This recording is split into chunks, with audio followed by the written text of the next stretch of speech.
Hello everyone, welcome to नया study hub. आप सब कैसे हैं? आई होप कि आप सभी अच्छे होंगे और अपनी स्टडी को कंटिन्यू कर रहे होंगे।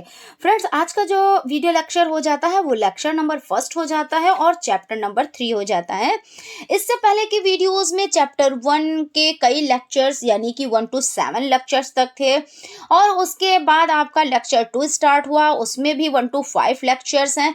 तो उन सभी वीडियोस को देखने के लिए आपको प्लेलिस्ट में जाना रहेगा, वहां पर आप लोग सीरियल वाइज चीजों को देख सकते हैं और अच्छे से तैयारी कर सकते हैं। क्योंकि क्या होता है कि आप स्टार्टिंग से चीजों को समझेंगे तो चीजें ज्यादा अच्छे से समझ में आती हैं। और हमारा टारगेट ये है कि हम ये तो नहीं कहते कि 25 में से 25, लेकिन हाँ 23-24 नंबर जरूर आपको प्रोवाइड होंगे। क्यों?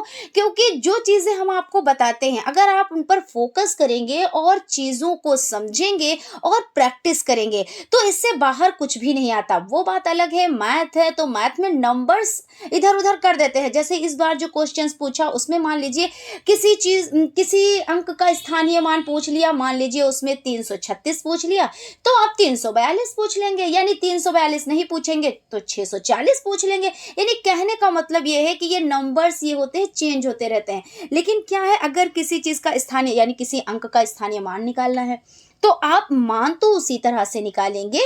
या आप मान लीजिए हमने आपसे कहा कि प्राकृतिक संख्या आप बताएं तो आपको पता है 1 to और उसके बाद इन्फिनाइट तक, क्योंकि जितनी भी संख्याएं होती हैं आगे एक भी संख्या आप प्लस कर देते हैं, एक संख्या उससे बड़ी हो जाती है। यानी सबसे छोटी प्राकृतिक संख्या आपको पता है 1 होती है, उसके बाद हम उसमें 2, 4, 10, 20 जो भी अंक दे दें, लेकिन आपको पता है ये प्राकृतिक संख्या है। अगर हम आपसे कहें कि पूर्ण संख्या बताएं तो आपको पता है 0 से स्टार्ट होती है। तो अगर हम कहें कि पूर्ण संख्या कहाँ से स्टार्ट होती है तो भाई 0 से स्टार्ट होती है। उसके बाद हम उससे रिलेटेड कोई भी क्वेश्चन दे सकते हैं।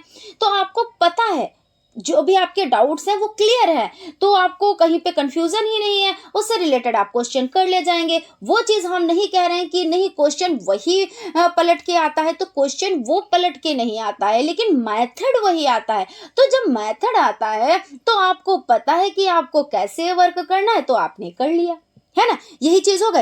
अब यही चीज आपके लेक्चर 3 नंबर, वो लेक्चर आपका कोई भी हो, लेसन आपका कोई भी हो, मैथ सब्जेक्ट है तो आपको उस पर प्रैक्टिस करनी है और चीजों को समझना है और आपका नंबर इधर से उधर कर सकते हैं, बाकी मेथड चेंज नहीं कर सकते हैं। ठीक है ना। तो यहां तक चीजें हो गई। अब हम समझ लेते हैं आज का जो चैप्टर हो जाता है उसका नाम क्या है। तो भिन्न की संकल्पना तथा गणितीय संक्रियाएं। अब आपको पता है कि भिन्न क्या होती है। जैसे जब आपको पता है कि भिन्न क्या होती है तो इससे रिलेटेड कोई भी क्वेश्चन आ जाए, आपको पता है अंश क्या होता है, हर क्या होता है, भिन्न संख्याएं होती क्या हैं, है ना, कि भिन्न संख्याएं किसको कहते हैं। तो आप क्या करेंगे जब आपको भिन्न संख्या पता है कि आपका 1/2 ये कैसी संख्या, ये भिन्न संख्या है। P/Q फॉर्म, P/Q फॉर्म, यानी आपका जो ऊपर संख्या हो जाती है वो अंश हो जाती है और जो नीचे संख्या होती है वो हर होती है। अब आप कहेंगे मैम आपने तो परिमेय संख्या बता दिया। तो जी हाँ, ये परिमेय संख्या भी है, अंश बटे हर, है ना। और इसका आपका ये हो जाता है भिन्न। तो ये आपका जैसे कि आपको कोई चीज ज्ञात करनी है, यानी मान लीजिए आपके पास एक सेब है, ठीक है, उसमें से आपको क्या करना है, आपको बांट देना है। एक सेब में से आपको आधा आधा बांट देना है। तो क्या आप करेंगे, तो 1/2 भाग तो आप यानी देंगे, क्योंकि एक सेब के आप 2 टुकड़े करेंगे और 2 टुकड़े करने के बाद एक एक बांटेंगे। तो ये चीज इस तरह से हो जाती है। तो हम इसी तरह से चीजों को समझते हुए चलेंगे, है ना। जैसे आपने कोई चीज मतलब मान ली, कोई भी चीज आपने ले ली, जैसे इस तरह से आपने ये वर्ग ले लिया, ठीक है, इसका आपने एक टुकड़ा कर दिया, यानी अब ये क्या हो गए, पहले 1 था अब ये 2 हो गए, तो 1/2 इसी तरह से तो हम लिखेंगे इसको, है ना। उसके बाद जैसे कि आपके पास कोई संख्या है, कुछ भी है, मान लीजिए कुछ भी है, ये आपकी आयत है इस तरह से, और आपने क्या किया, इसके बराबर बराबर आपने 4 टुकड़े कर दिए। जब 4 टुकड़े कर दिए तो इसका मतलब क्या हो गया, क्योंकि ये पूरा 1 था, एक और इसके टुकड़े आपने कितने किए, तो 4 किए। तो जब 4 टुकड़े किए तो ये आपका कितना हो गया, ये 4 टोटल है और इसमें से 1/4 ये आपका हो जाता है, ठीक है ना। तो जैसे पहले इसकी परिभाषा समझते हैं फिर इस आगे बढ़ते हैं, ठीक है। तो इसकी परिभाषा की अगर बात की जाए तो भिन्न क्या होता है, भिन्न ऐसी संख्या है जिसे P/Q क्यू के रूप में व्यक्त कर सकते हैं। किसके रूप में व्यक्त कर सकते हैं? p बटे q के रूप में व्यक्त कर सकते हैं। आप इसको अंश बटे हर भी बोल सकते हैं, क्योंकि ये होता ही, यह संख्या आपकी अंश है और ये आपकी हर हो जाती है। जहां p आपका क्या होता है? नॉट इज इक्वल टू 0, यानी इसका मतलब नॉट होता है। इसका मतलब पहले ये इक्वल आपका होता है, जब आप इसको कट कर देते हैं तो इसको क्या कहते हैं? नॉट इज इक्वल टू, है ना। तो ये 0 के बराबर नहीं होता, यानी कि ये क्या हो जाता है? जहां पे q not is equal to 0 हो, भिन्न कहलाती है। जहां p को भिन्न का अंश तथा q को भिन्न का हर कहते हैं। कि भाई बिल्कुल कहते हैं, क्योंकि आपका जो p बटे q है तो इसको क्या कहते हैं? जो आपकी p है संख्या, ये जो p दिए हुए हैं, इसको क्या कहेंगे? इसको कहेंगे अंश। इसको क्या कहेंगे? अंश कहेंगे। और जो ये q है, इसको क्या कहेंगे? इसको कहेंगे हर। तो इस तरह से आपका हो जाता है। दूसरे शब्दों में समझ लेते हैं, भिन्न किसे कहते हैं? तो भिन्न संख्याएं जो पूर्ण के किसी भाग को दर्शाती है, यानी पूरे भाग को दर्शाती है, और किसी पूर्ण भाग में से कितने भाग हमने लिए, ये दर्शाने के लिए भिन्न का उपयोग किया जाता है। यानी एक था, हमने इसके 2 टुकड़े कर दिए, तो अब ये क्या है? ये भिन्न को दर्शाएगा, यानी 1/2 हो गया। यही तो है ना। उसके बाद यहाँ पे हम समझ लेते हैं, यहाँ पे कुछ उदाहरण से समझ लेते हैं। मान लीजिए आपके पास इस तरह से एक आयत है, ठीक है। एक आयत हो गई, आपने क्या किए? उसके 2 टुकड़े कर दिए। जब 2 टुकड़े कर दिए तो इसको आप क्या पढ़ेंगे? 1/2, यही तो कहेंगे ना। मान लीजिए आपके पास एक आयत है और उसके आपने बराबर बराबर, यहाँ पे इसमें ये शर्त होती है कि बराबर बराबर टुकड़े होने चाहिए। तो यहाँ पे आप इसको किस तरह से लिखेंगे? तो 1/4 के रूप में आप लिख देंगे। इसी तरह मान लीजिए आपके पास एक आयत है या वर्ग है, कुछ भी है आपके पास, यहाँ पे हम आयत बना देते हैं। तो इसमें 1 2 3 और 4, ये 4 बराबर बराबर टुकड़े हो गए। अब इसको आप कैसे लिख सकते हैं? ये आपका कितना हो गया? 1 2 3 4 5 6 7 8, 8 हो गया। तो आप इसको कैसे लिख सकते हैं? 1/8, ऐसे ही तो लिख सकते हैं। अब हर एक जो जितने भी ये कॉलम्स हैं, सबका मान कितना होगा? तो 1/8, 1/8, 1/8। इसी तरह से जितने भी कॉलम्स हैं 1/8 होगा, यानी कहने का मतलब होता है कि सभी 1/8 कहे जाएंगे, है ना। क्योंकि एक में आपने 8 टुकड़े किए हैं तो 1/8 कहा जाएगा। और इसका जब आप देखिए इसको प्लस करेंगे तो मान आपको पलट के वही प्राप्त हो जाएगा। कैसे प्राप्त हो जाएगा? कि देखिए यहाँ पे जैसे 1/8, इसको कंप्लीट कर लेते हैं, ठीक है ना। 1/8 तो 8 जगह पे आपका हो गया, तो आपका 1/8 plus 1/8 plus 1/8 plus 1/8 plus 1/8 plus 1/8, कितने हो गए? 1 2 3 4 5 6, अभी 2 बाकी हैं। तो 1/8 प्लस 1/8। अब आप क्या करेंगे? अब जब आप इसका एलसीएम लेंगे, तो एलसीएम कैसे? क्योंकि देखिए जो ऊपर जो ये नीचे संख्या यानी हर में है संख्या, ये सब बराबर है। तो जब बराबर होती है तो इसको क्या किया जाता है? वही संख्या लिख ली जाती है। अगर यहाँ पे कम ज्यादा होता है तब उसका एलसीएम लेके जो आंसर आता है फिर उसका गुणा और भाग करके तब आंसर निकाला जाता है। यही तो होता है। अभी हम लोग इस पे भी डिस्कस करेंगे। खैर यहाँ पे जो सेम संख्या है उससे एलसीएम लेने पे आपका जो हर में है वो 8 आ गया। और आप का देखिए 1 2 3 4 5 6 7 8, 8 आ गया। अब आप इसका भाग कर देंगे, तो जब कट करेंगे तो 8 एकम 8, यानी 8 8 को काट दिया। आपका जो मान निकल कर आया वो 1 ही तो निकल कर आया, यानी आपका ये 1 था और 1 ही मान निकल कर आया। और उसमें आपने टुकड़े किए थे 1/8, यानी 8 टुकड़े आपने किए थे और फिर से पलटकर आपको वही प्राप्त हो गया। ठीक है ना। यहां तक क्लियर हो गया। अब उसके बाद समझ लेते हैं, कुछ और चीजों को समझ लेते हैं। जैसे मान लीजिए आपके पास एक वर्ग है, ठीक है ना। ये वर्ग ही तो होता है, जिसकी चारों भुजाएं बराबर होती हैं उसे क्या कहते हैं? उसे वर्ग कहते हैं। और जिसकी 2 आमने सामने की भुजाएं बराबर होती है उसे आयत कहते हैं। और जो वृत्त बना होता है यानी गोला बना होता है उसे क्या कहते हैं? तो उसे व्यास कहते हैं, है ना। यानी वृत्त कहते हैं, और जो ये इस तरह से हो गया, इसको क्या कहते हैं, ये व्यास होता है। ये सब चीजें खैर समझते हुए चलेंगे, लेकिन यहाँ पे हम इन चीजों को समझ रहे हैं, पहले हम भिन्न को समझ लेते हैं, ठीक है ना। तो भिन्न को समझते हैं, तो इसमें हमने वर्ग ले लिया, और वर्ग में हमने क्या किए, 2 टुकड़े कर दिए, और जब 2 टुकड़े कर दिए तो मान लीजिए एक को हमने कलर कर दिया, एक को हमने क्या किया, कलर कर दिया पूरा, ठीक है। जैसे आपने देखा होगा छोटे बच्चों की पुस्तक में जो आपका 1 to 5 इसमें, और 1 to 5 आपने देखा होगा, तो उसमें इस तरह से होता है ना। तो आपने कलर कर दिया। अब क्या है, अब आपसे पूछा जा रहा है कितने भाग रंगीन हैं। तो आप यहाँ पे देख पा रहे हैं कितने भाग रंगीन है, कि भाई आपका एक वर्ग था, और वर्ग में 2 भाग किए गए, और 2 भाग में से आपका 1 भाग ये आपका रंगीन है। तो यानी कि यहाँ पे आप कैसे लिख सकते हैं, 2 भाग थे और उसमें 1 रंगीन है, यही तो आप करेंगे। उसके बाद यहाँ पे आप ले लीजिए, जैसे मान लीजिए आपने एक वर्ग और ले लिया यहाँ पे, और उसमें आपने इसके 4 टुकड़े कर दिए। 4 टुकड़े करने के बाद आपने क्या किया, आपने इसको कलर कर दिया, फिर इसको आपने कलर कर दिया, ठीक है ना, इसमें आपने रंग भर दिए, और फिर आपने इसमें भी आपने रंग भर दिया। अब आपसे पूछा जा रहा है कि कितने भाग रंगीन हैं। तो आपको पता है कि ये वर्ग था, इसमें 4 टुकड़े किए गए, और इसमें 3 टुकड़े जो हैं वो क्या है, रंगीन है। तो टोटल कितने थे, तो टोटल 4, और रंगीन कितने हैं, तो 3, यानी 3/4 आपका आंसर आ गया। इस तरह से आप करेंगे। उसके बाद आप देख ले यहाँ पे कुछ और एग्जाम्पल, क्योंकि एग्जाम्पल ज़्यादा देखेंगे तो आपको ज़्यादा समझ में आएगा, जो भी डाउट्स होंगे वो भी क्लियर होते चले जाएंगे। उसके बाद आपका, जैसे आपने एक आयत ले ली इस तरह से, उसमें आपने क्या किया, 4 टुकड़े कर दिए। 4 टुकड़े के बाद आपने इसको छायांकित कर दिया, आपने 2 टुकड़ों को क्या क्या, छायांकित कर दिया, छाया कर दी, ठीक है ना। अब उसमें आपसे पूछा कितने भाग छायांकित हैं, कितने भाग छायांकित है। तो आपको पता है कि टोटल कितने हैं, जो टोटल होता है वो नीचे लिखा जाता है ना। टोटल कितने टुकड़े हैं, तो 4 टुकड़े हैं, और छायांकित कितने टुकड़े हैं, तो 2 टुकड़े हैं। तो यानी तो टुकड़ों का मतलब 2 भाग, यहाँ पे टुकड़ों से मतलब भाग से है, ठीक है ना। तो आप लोग समझते चलिए।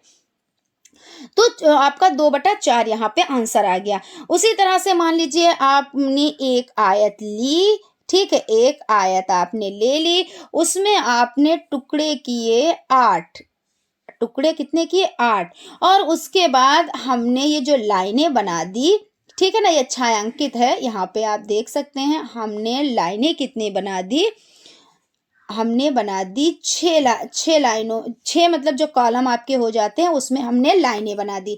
अब आपसे पूछा जा रहा है कि कितने में छायांकित है, यानी कितने भाग में छायांकित है।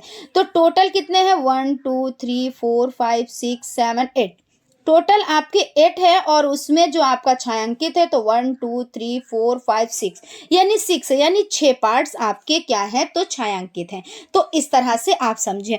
और आप इस तरह से भी देखिए, आपका जैसे ये सर्किल हो गया, ये आपका एक गोला हो गया है ना, वृत्त जिसको कहते हैं, वृत्त है। अब इसमें आपने 2 टुकड़े कर दिए, तो बात तो वही है ना। तो इस तरह से भी आप समझ सकते हैं, यानी कोई भी चीज आपको मिल जाए, या वृत्त हो, या आपका वर्ग हो, या आयत हो, या त्रिभुज हो, कुछ भी हो, और उसमें इस तरह से बराबर बराबर भागों में बांटा गया, तो जितने भाग होते हैं वो कहाँ पे रखा जाता है, वो रखा जाता है आपका हर की जगह पे, और अंश की जगह पे जितने भागों में जैसे रेखांकित है या रंगीन पार्ट है, तो इस तरह से आप पूछ लेंगे। जैसे आपने एक सेब के 4 टुकड़े किए, टुकड़े कितने हुए, तो 4 टुकड़े हुए, ठीक है। अब उसमें से एक टुकड़ा आपने किसी को दिया, तो 4 टुकड़ों में से आपने एक टुकड़ा दिया, तो क्या मिला, 1/4 ही भाग तो हुआ है ना। जैसे मान लीजिए आपके 4 भाई बहन हैं, तो आपने क्या किया, एक सेब के 4 टुकड़े किए, कर दिए, वही चीज अभी जो हमने बताई। आपने पर जितने भी भाई बहन हैं, या पर बंदे को आपने एक एक टुकड़ा पकड़ा दिया, तो आपने पर बंदे को कितना दिया, 1/4 भाग दिया, यही तो है। या आपके पास 4 रुपए हैं, तो आपने 1 रुपया दिया, यानी 4 रुपए में से आपने 1 रुपया किसी को दिया, तो 1/4 हो गया। तो यही तो होता है ना, तो इसी को तो कहते हैं। तो इस तरह से आई होप आप लोगों को चीजें समझ में आई होंगी, कहीं पे कोई डाउट, कोई कंफ्यूजन नहीं रहा होगा।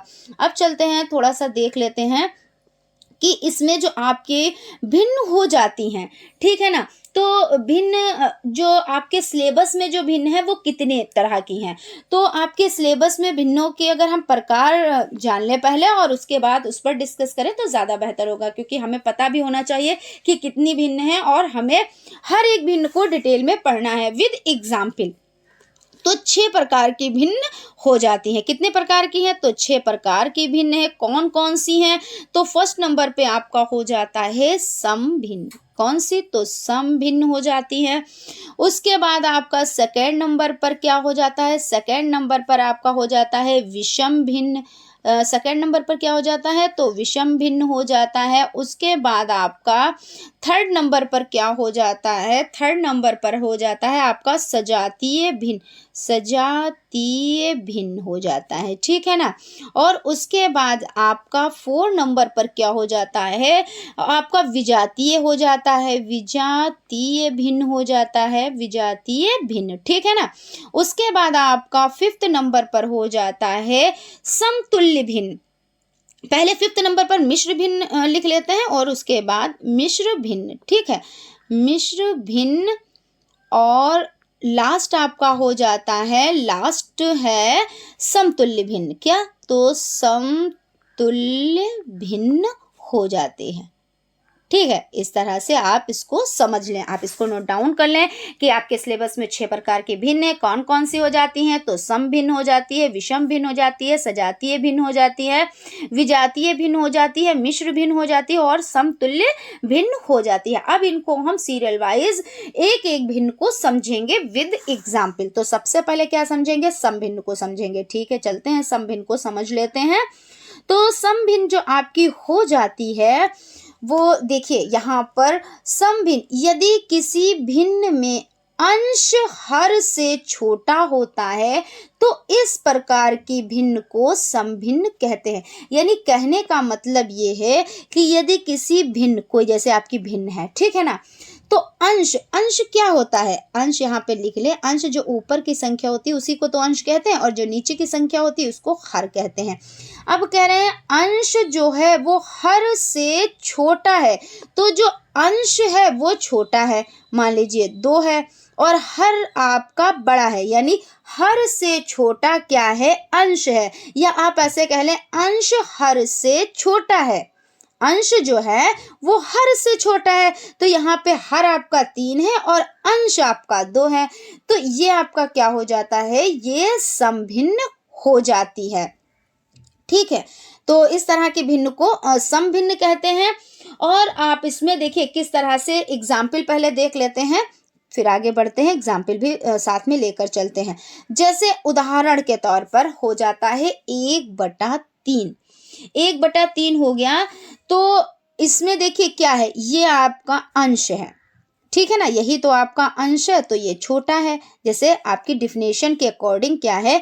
अंश जो है हर से छोटा होना चाहिए, तो अंश ये है छोटा है और हर आपका क्या है? तो बड़ा है।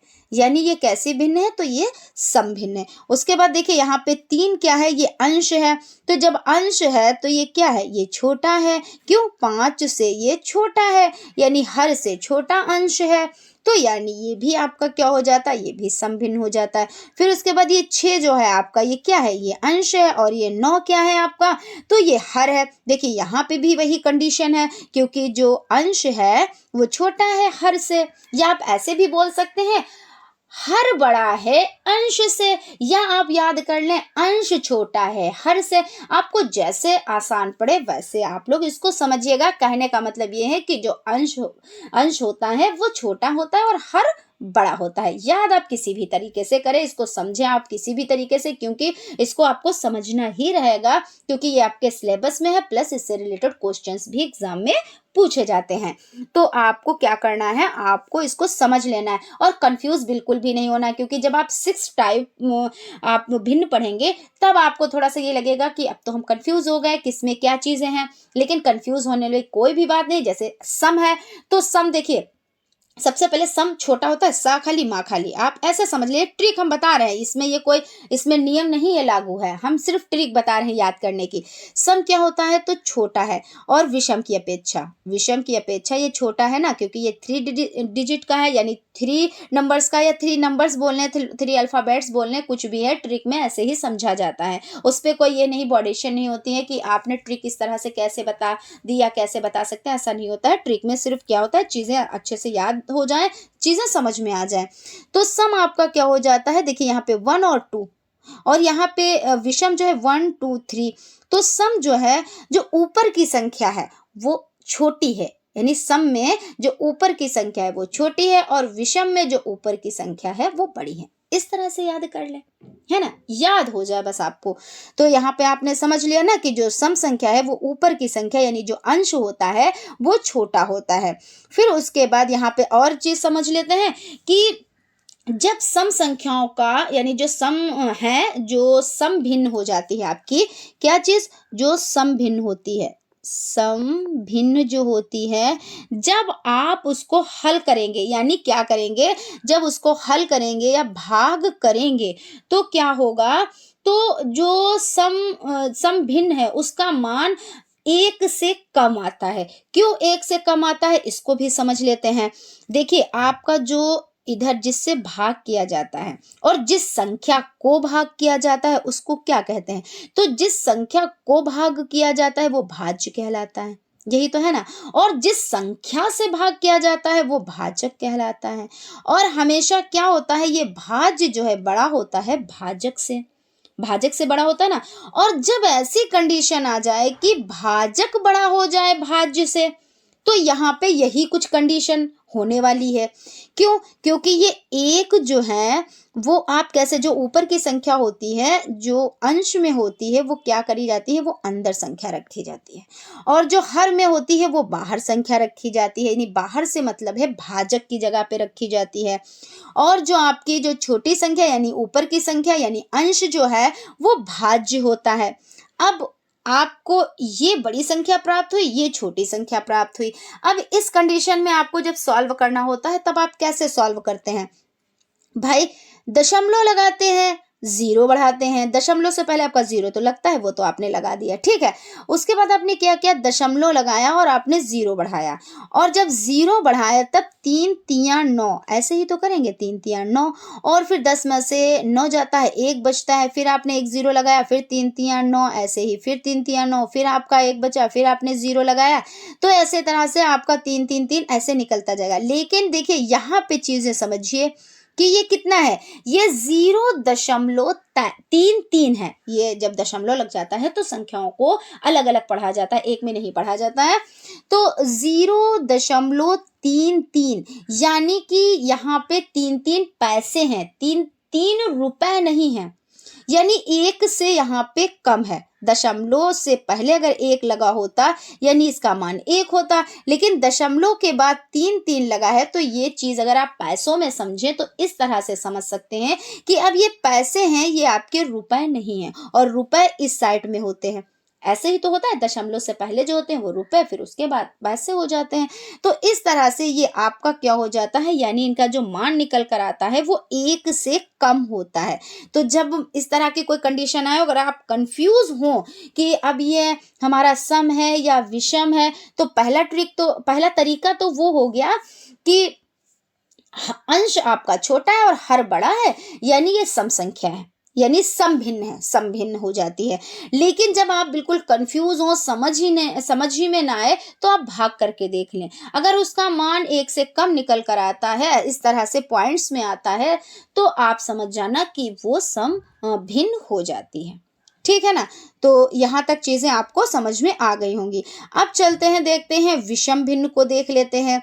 तो विषम भिन्न आपकी जो हो जाती है, विषम भिन्न का मतलब ये होता है कि यदि किसी भिन्न में अंश हर से बड़ा या बराबर होता है। क्या होता है कि जो आपका हो जाता है अंश, तो अंश क्या होता है, अंश तो ऊपर की संख्या होती है ना, तो अंश और बटे हर।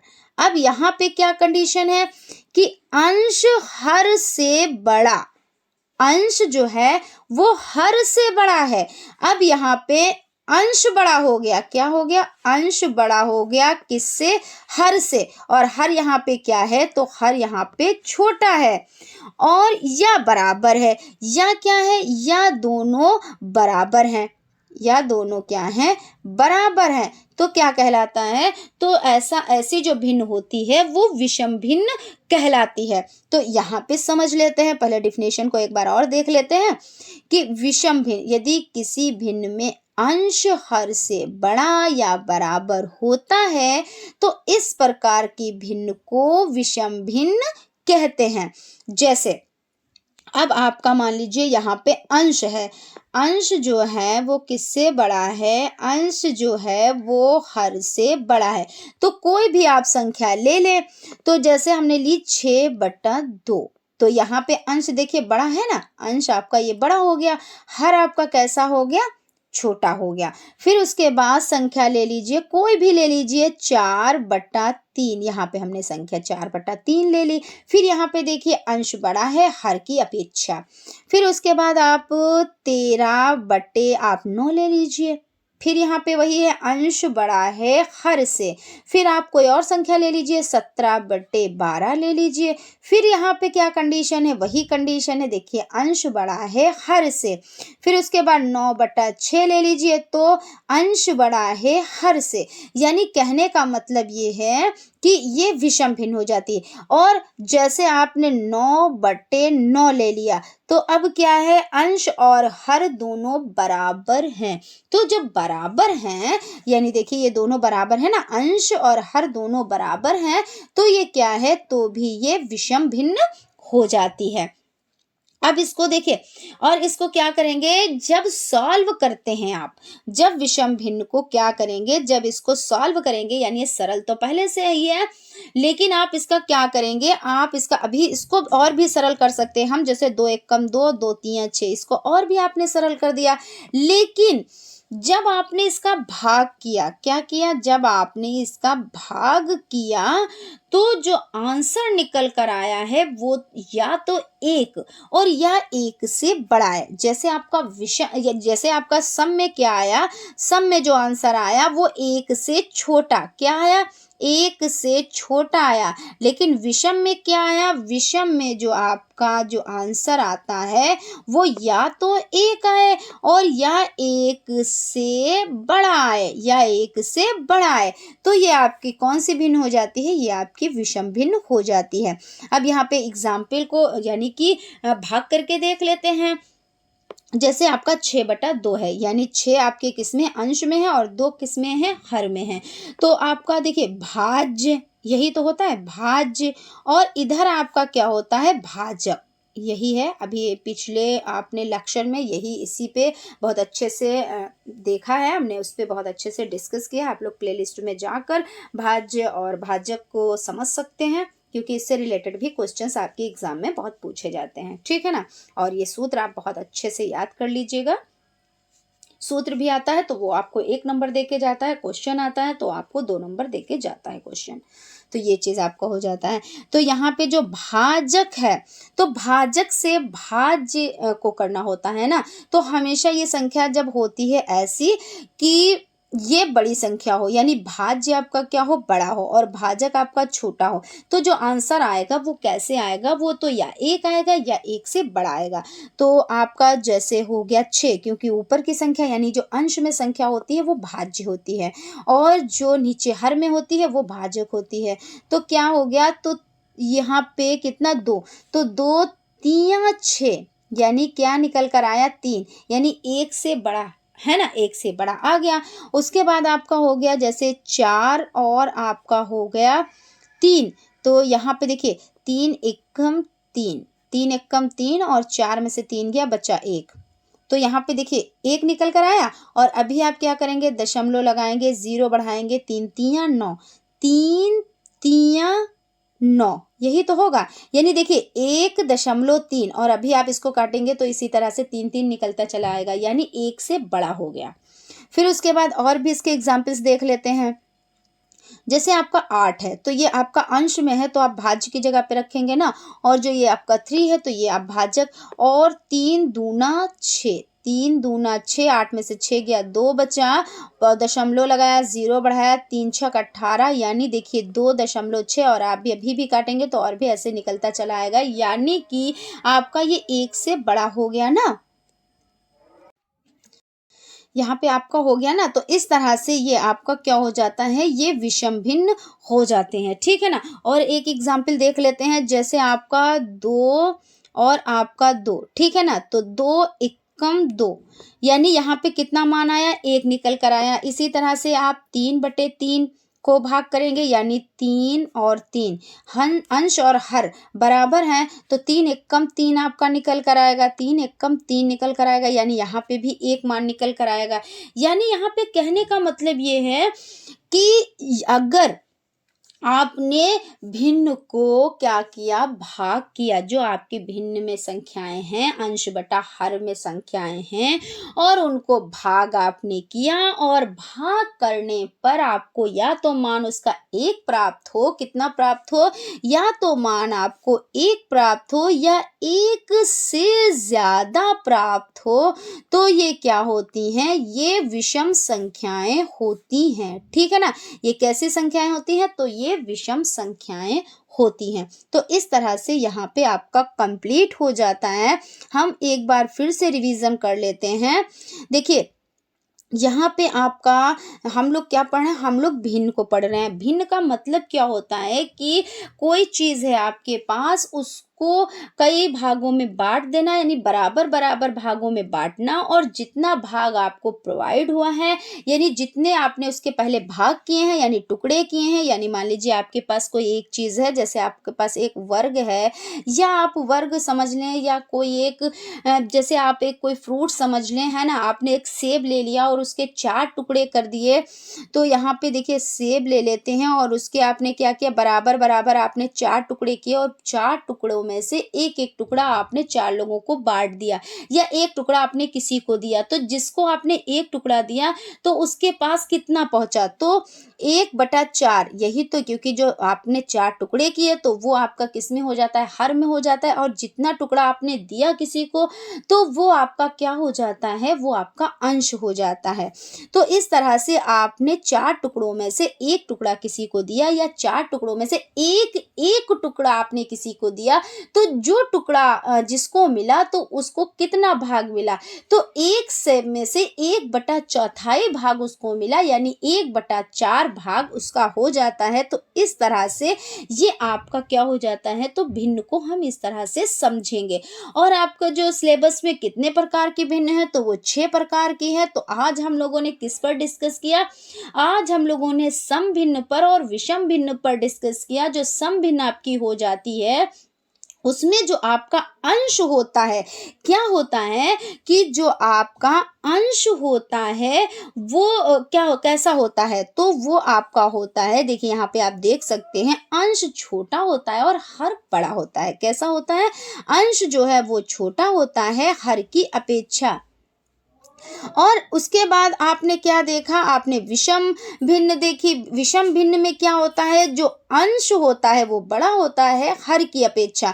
और जब विषम यानी सम भिन्न को आप भाग करेंगे, तो उसका जो मान निकल कर आएगा, यानी जब सम भिन्न का आप क्या करेंगे, भाग करेंगे, तो उसका जो मान निकल कर आएगा वो 1 से कम, क्या 1 से कम निकल कर आएगा।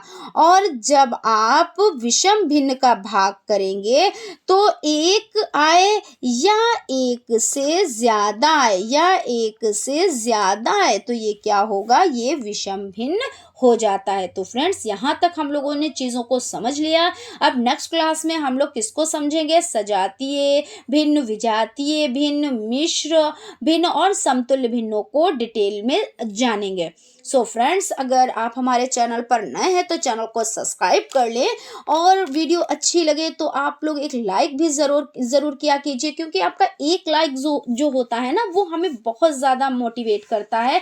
हम चीज़ों को बेहतर से बेहतरीन बनाने की कोशिश करते हैं। तो आप लोगों ने अगर चैनल को सब्सक्राइब अभी तक नहीं किया है, तो चैनल को सब्सक्राइब कर लें, और बेल आइकन को भी ज़रूर प्रेस कर लें, जिससे कोई भी नोटिफिकेशन हो वो आप तक पहुंच सके। और आप लोग अपने फ्रेंड सर्किल में वीडियोस को शेयर किया कीजिए, जिससे उन लोगों को बेनिफिट मिल सके। क्योंकि जब फर्स्ट सेमेस्टर में आप एडमिशन लेते हैं, कोई भी बंदा हो, तो जब फर्स्ट सेमेस्टर में कहते हैं कि पहली बार कोई चीज़ होती है, तो उसमें क्या होती है, इतनी नॉलेज नहीं होती, हमें कोई बताने वाला चाहिए। और अब तो चलिए इतनी सुविधाएं हो गई हैं कि आपको हम ही बता रहे हैं, ठीक है, और हम आपसे रिक्वेस्ट भी कर रहे हैं कि चीज़ों को आप समझें। लेकिन तब भी अभी भी आपके आसपास ऐसे लोग होंगे जो आपको मिसगाइड भी करते होंगे, है ना? तो चीज़ों को जब आपको बताया जा रहा है तो क्यों नहीं आप लोग समझ रहे हैं, उसको अच्छे से समझने की कोशिश करें। फर्स्ट सेमेस्टर में आप लोग एडमिशन लिए हैं, तो आप लोग ऐसा करें कि अच्छे से स्टडी करें, जिससे आप लोगों की किसी भी सब्जेक्ट में बैक ना लगे, क्योंकि सबसे ज़्यादा अगर बैक लगती है तो मैथ में लगती है। और भी सब्जेक्ट्स में लग जाती है, लेकिन मैथ में बहुत ज़्यादा ही लोगों की बैक लगती है। आप लोग रिकॉर्ड देख सकते हैं, और जब आप लोग रिकॉर्ड देखेंगे तो आप लोगों को समझ में आएगा कि हाँ, मैम सही ही बता रही हैं। क्योंकि ज़रूरी नहीं है कि हम गलती करके ही सीखें, कि जब हमारी बैक लग जाए तभी हम सुधरें, ऐसा नहीं है। बैक लगने से पहले ही हम संभल जाएं कि हम अच्छे से स्टडी कर लें, है ना? तो आप लोग से हम रिक्वेस्ट कर रहे हैं कि आप लोग अच्छे से करें, तैयारी अच्छे से करें, नोट्स बनाते हुए चलें, और आप अपना रजिस्टर मेंटेन करें। यानी कहने का मतलब ये है, नोट्स जो है उनको मेंटेन करें और प्रैक्टिस साथ में करते रहें। और जिस तरह से हम आपको बेसिक से चीज़ों को बता रहे हैं, तो इस तरह से जैसे छोटे बच्चों को बताया जाता है, उस तरह से ये चीज़ें हो जाती हैं। तो आप लोगों को तो चीज़ें समझ में आती ही होंगी। फिर भी अगर कहीं पे कोई डाउट है, कोई कंफ्यूजन है, तब भी आप कमेंट बॉक्स में कमेंट कर सकते हैं। हम उसका रिप्लाई आप लोगों को ज़रूर से ज़रूर देंगे। तो मिलते हैं नेक्स्ट क्लास में, तब तक आप लोग अपनी स्टडी करें अच्छे से और नोट्स भी बनाएं। Thank you.